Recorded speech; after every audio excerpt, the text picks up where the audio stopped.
Chapter 7. The elective affinities, they only manage to touch the heart by wounding it. A modern. The children adore him, but he did not like them in the least. His thoughts were elsewhere. But nothing which the little brats ever did made him lose his patience.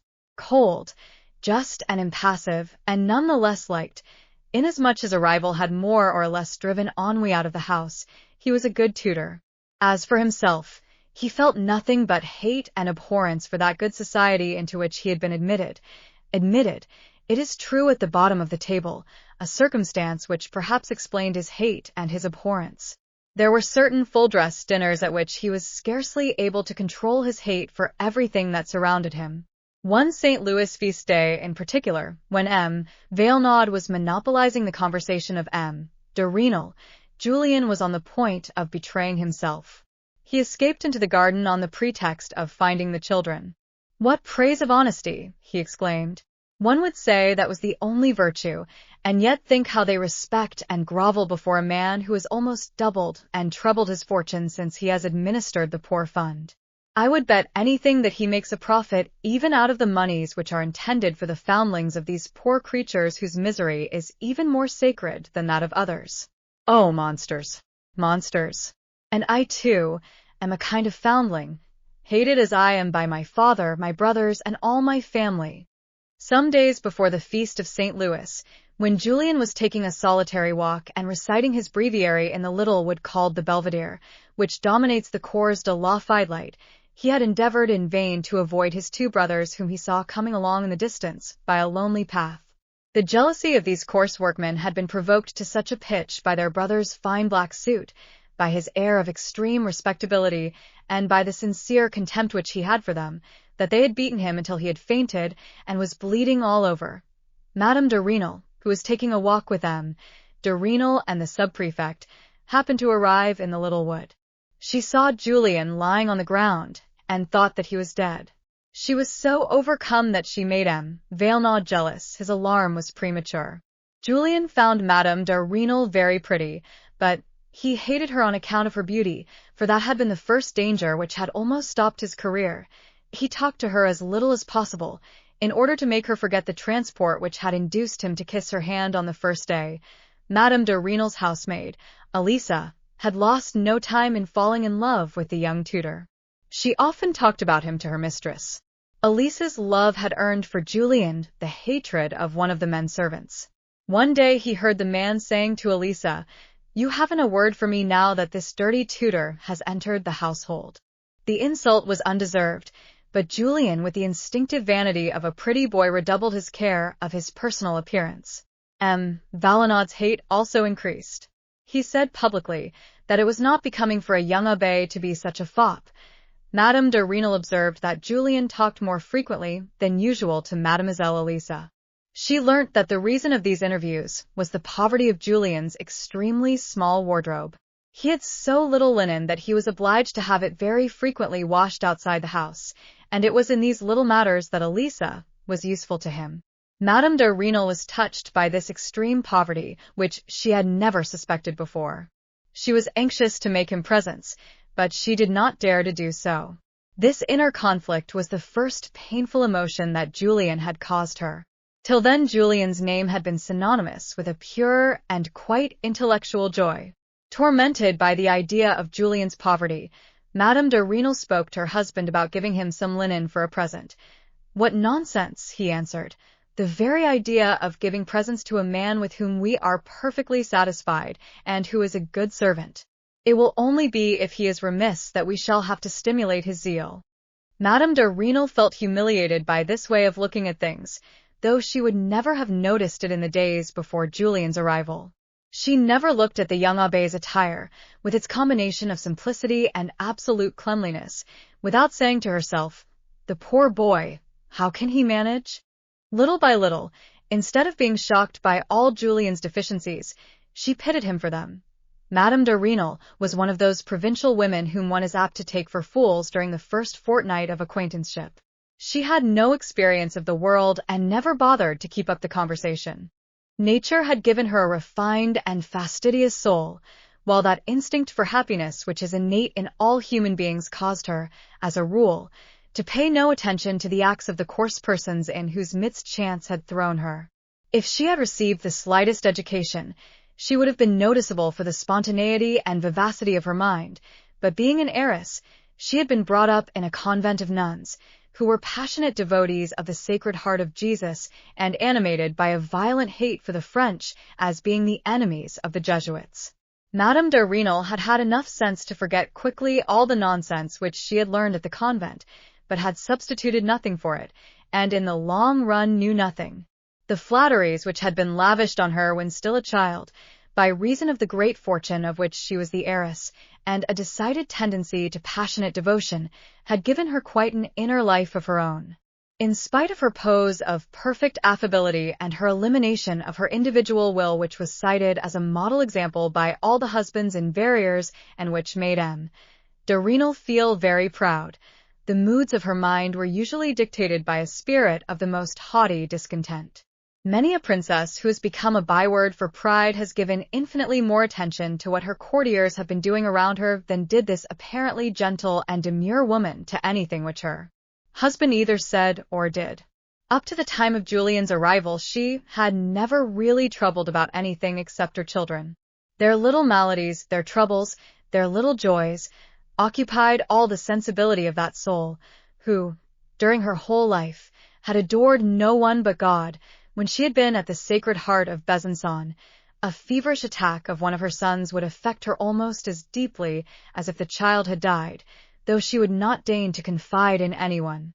A burst of coarse laughter, a shrug of the shoulders, accompanied by some platitude on the folly of women, had been the only welcome her husband had vouchsafed to those confidences about her troubles, which the need of unburdening herself had induced her to make during the first years of their marriage. Jokes of this kind, and above all, when they were directed at her children's ailments, were exquisite torture to Madame de Rênal. And these jokes were all she found to take the place of those exaggerated sugary flatteries with which she had been regaled at the Jesuit convent where she had passed her youth. Her education had been given her by suffering. Too proud even to talk to her friend, Madame d'Urville, about troubles of this kind, she imagined that all men were like her husband, M. Vailnaud, and the sub-prefect, M. Charcot de Maugrin. Coarseness, and the most brutal callousness to everything except financial gain, precedence, or orders, together with blind hate of every argument to which they objected, seemed to her as natural to the male sex as wearing boots and felt hats. After many years, Madame de Rênal had still failed to acclimatize herself to those moneyed people in whose society she had to live. Hence the success of the little peasant Julien. She found in the sympathy of this proud and noble soul a sweet enjoyment which had all the glamour and fascination of novelty. Madame de Rênal soon forgave him that extreme ignorance, which constituted but an additional charm, and the roughness of his manner which she succeeded in correcting. She thought that he was worth listening to, even when the conversation turned on the most ordinary events, even in fact when it was only a question of a poor dog which had been crushed as he crossed the street by a peasant's cart going at a trot. The sight of the dog's pain made her husband indulge in his coarse laugh, while she noticed Julien frown, with his fine black eyebrows which were so beautifully arched. Little by little, it seemed to her that generosity, nobility of soul, and humanity were to be found in nobody else except this young abbé. She felt for him all the sympathy and even all the admiration which those virtues excite in well-born souls. If the scene had been Paris, Julien's position towards Madame de Rênal would have been soon simplified. But at Paris, love is a creature of novels. The young tutor and his timid mistress would soon have found the elucidation of their position in 3 or 4 novels, and even in the couplets of the Gymnase Theatre. The novels which have traced out for them the part they would play, and showed them the model which they were to imitate, and Julien would sooner or later have been forced by his vanity to follow that model, even though it had given him no pleasure, and had perhaps actually gone against the grain, if the scene had been laid in a small town in Auvergne or the Pyrenees. The slightest episode would have been rendered crucial by the fiery condition of the atmosphere. But under our more gloomy skies, a poor young man who is only ambitious because his natural refinement makes him feel the necessity of some of those joys which only money can give, can see every day a woman of 30 who is sincerely virtuous, is absorbed in her children and never goes to novels for her examples of conduct. Everything goes slowly, everything happens gradually, in the provinces where there is far more naturalness. Madame de Rênal was often overcome to the point of tears when she thought of the young tutor's poverty. Julien surprised her one day, actually crying. "Oh, madam, has any misfortune happened to you?" "No, my friend," she answered. "Call the children, let us go for a walk." She took his arm and leant on it in a manner that struck Julien as singular. It was the first time she had called Julien my friend. Towards the end of the walk, Julien noticed that she was blushing violently. She slackened her pace. "You have no doubt heard," she said, without looking at him, "that I am the only heiress of a very rich aunt who lives at Besançon. She loads me with presents. My sons are getting on so wonderfully that I should like to ask you to accept a small present as a token of my gratitude. It is only a matter of a few louis to enable you to get some linen. But," she added, blushing still more, and she left off speaking. "But what, madam," said Julien. "It is unnecessary," she went on, lowering her head, "to mention this to my husband. I may not be big, madam, but I am not mean," answered Julien, stopping, and drawing himself up to his full height, with his eyes shining with rage. "And this is what you have not realized sufficiently. I should be lower than a menial if I were to put myself in the position of concealing from Madame de Rênal anything at all having to do with my money." Madame de Rênal was thunderstruck. "The mayor," went on Julien, "has given me on 5 occasions sums of 36 francs since I have been living in his house. I am ready to show any account book to M. de Rênal and anyone else, even to M. Valenod, who hates me." As the result of this outburst, Madame de Rênal remained pale and nervous, and the walk ended without either one or the other finding any pretext for renewing the conversation. Julien's proud heart had found it more and more impossible to love Madame de Rênal. As for her, she respected him, she admired him, and she had been scolded by him. Under the pretext of making up for the involuntary humiliation which she had caused him, she indulged in acts of the most tender solicitude. The novelty of these attentions made Madame de Rênal happy for 8 days. Their effect was to appease to some extent Julien's anger. He was far from seeing anything in them in the nature of a fancy for himself personally. "That is just what rich people are," he said to himself. "They snub you, and then they think they can make up for everything by a few monkey tricks." Madame de Rênal's heart was too full, and at the same time too innocent, for her not to tell her husband, in spite of her resolutions not to do so, about the offer she had made to Julien and the manner in which she had been rebuffed. "How on earth," answered M. de Rênal, keenly piqued, "could you put up with a refusal on the part of a servant?" And when Madame de Rênal protested against the word servant, "I am using, madam, the words of the late Prince of Condé, when he presented his chamberlains to his new wife. All these people, he said, are servants.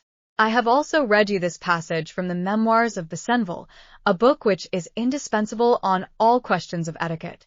Every person, not a gentleman, who lives in your house and receives a salary is your servant. I'll go and say a few words to M. Julien and give him 100 francs.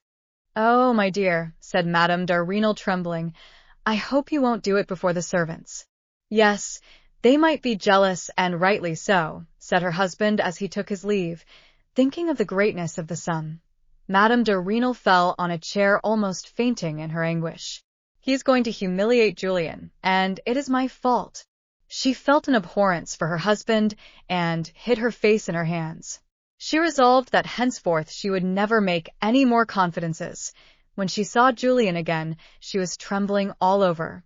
Her chest was so cramped that she could not succeed in pronouncing a single word. In her embarrassment, she took his hands and pressed them. Well, my friend, she said to him at last, are you satisfied with my husband? How could I be otherwise? Answered Julien with a bitter smile.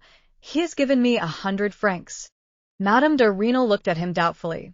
Give me your arm, she said at last, with a courageous intonation that Julien had not heard before. She dared to go as far as the shop of the bookseller of Verrières, in spite of his awful reputation for liberalism. In the shop she chose 10 louis worth of books for a present for her sons. But these books were those which she knew Julien was wanting. She insisted on each child writing his name then and there in the bookseller's shop in those books which fell to his lot. While Madame de Rênal was rejoicing over the kind reparation which she had had the courage to make to Julien, the latter was overwhelmed with astonishment at the quantity of books which he saw at the bookseller's. He had never dared to enter so profane a place. His heart was palpitating. Instead of trying to guess what was passing in Madame de Rênal's heart, he pondered deeply over the means by which a young theological student could procure some of those books. Eventually it occurred to him that it would be possible, with tact, to persuade M. de Rênal that one of the proper subjects of his son's curriculum would be the history of the celebrated gentleman who had been born in the province. After a month of careful preparation, Julien witnessed the success of this idea. The success was so great that he actually dared to risk mentioning to M. de Rênal in conversation, a matter which the noble mayor found disagreeable from quite another point of view. The suggestion was to contribute to the fortune of a liberal by taking a subscription at the bookseller's. M. de Rênal agreed that it would be wise to give his elder son a first-hand acquaintance with many works which he would hear mentioned in conversation when he went to the military school. But Julien saw that the mayor had determined to go no further. He suspected some secret reason, but could not guess it. "I was thinking, sir," he said to him one day, "that it would be highly undesirable for the name of so good a gentleman as a Rênal to appear on a bookseller's dirty ledger." M. de Rênal's face cleared. "It would also be a black mark," continued Julien in a more humble tone, "against a poor theology student if it ever leaked out that his name had been on the ledger of a bookseller who let out books. The liberals might go so far as to accuse me of having asked for the most infamous books. Who knows if they will not even go so far as to write the titles of those perverse volumes after my name?" But Julien was getting off the track. He noticed that the mayor's physiognomy was reassuming its expression of embarrassment and displeasure. Julien was silent. "I have caught my man," he said to himself. It so happened that a few days afterwards the elder of the children asked Julien, in M. de Rênal's presence, about a book which had been advertised in the quotidian. "In order to prevent the Jacobin party having the slightest pretext for a score," said the young tutor, "and yet give me the means of answering M. de Adolphe's question, you can make your most menial servant take out a subscription at the bookseller's." "That's not a bad idea," said M. de Rênal, who was obviously very delighted. "You will have to stipulate all the same," said Julien in that solemn and almost melancholy manner which suits some people so well when they see the realization of matters which they have desired for a long time past. "You'll have to stipulate that the servant should not take out any novels. Those dangerous books, once they got into the house, might corrupt Madame de Rênal's maids, and even the servant himself." "You are forgetting the political pamphlets," went on M. de Rênal with an important air. He was anxious to conceal the admiration with which the cunning middle course, devised by his children's tutor, had filled him. In this way Julien's life was made up of a series of little acts of diplomacy, and their success gave him far more food for thought than the marked manifestation of favoritism which he could have read at any time in Madame de Rênal's heart, had he so wished. The psychological position in which he had found himself all his life was renewed again in the mayor of Verrier's house. Here, in the same way as at his father's sawmill, he deeply despised the people with whom he lived, and was hated by them. He saw every day in the conversation of the subprefect, M. Vailnaud, and the other friends of the family, about things which had just taken place under their very eyes, how little ideas corresponded to reality. If an action seemed to Julien worthy of admiration, it was precisely that very action which would bring down upon itself the censure of the people with whom he lived. His inner mental reply always was, "What beasts or what fools?" The joke was that, in spite of all his pride, he often understood absolutely nothing what they were talking about. Throughout his whole life he had only spoken sincerely to the old surgeon major. The few ideas he had were about Buonaparte's Italian campaigns, or else surgery. His youthful courage reveled in the circumstantial details of the most terrible operations. He said to himself, "I should not have flinched."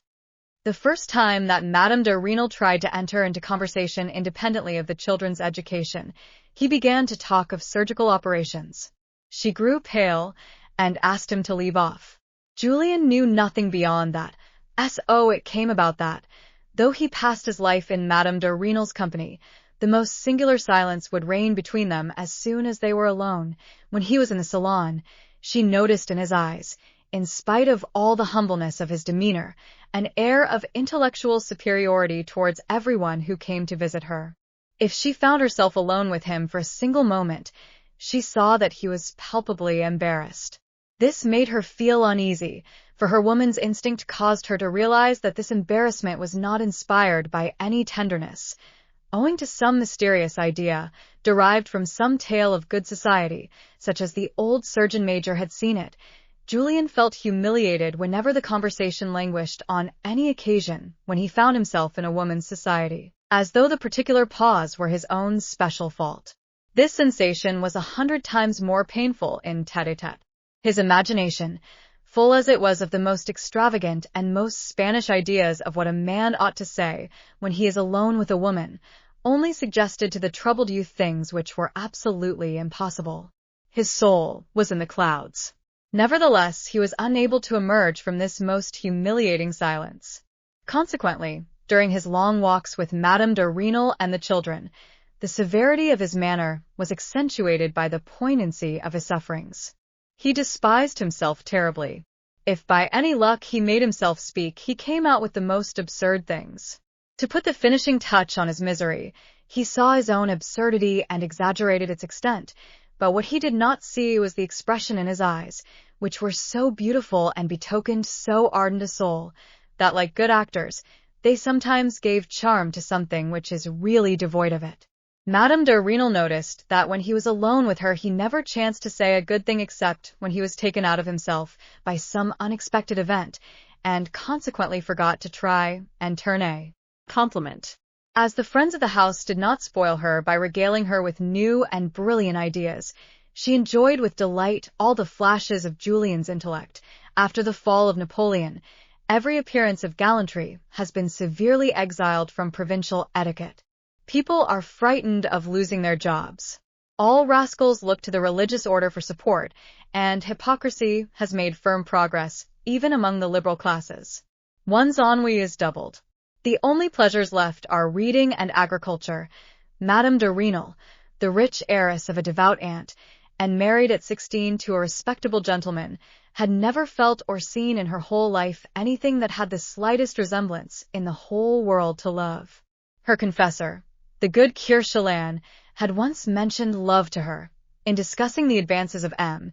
de Rênal, and had drawn so loathsome a picture of the passion that the word now stood to her for nothing but the most abject debauchery. She had regarded love, such as she had come across it, in the very small number of novels with which chance had made her acquainted, as an exception if not indeed as something absolutely abnormal. It was, thanks to this ignorance, that Madame de Rênal, although incessantly absorbed in Julien, was perfectly happy and never thought of reproaching herself in the slightest.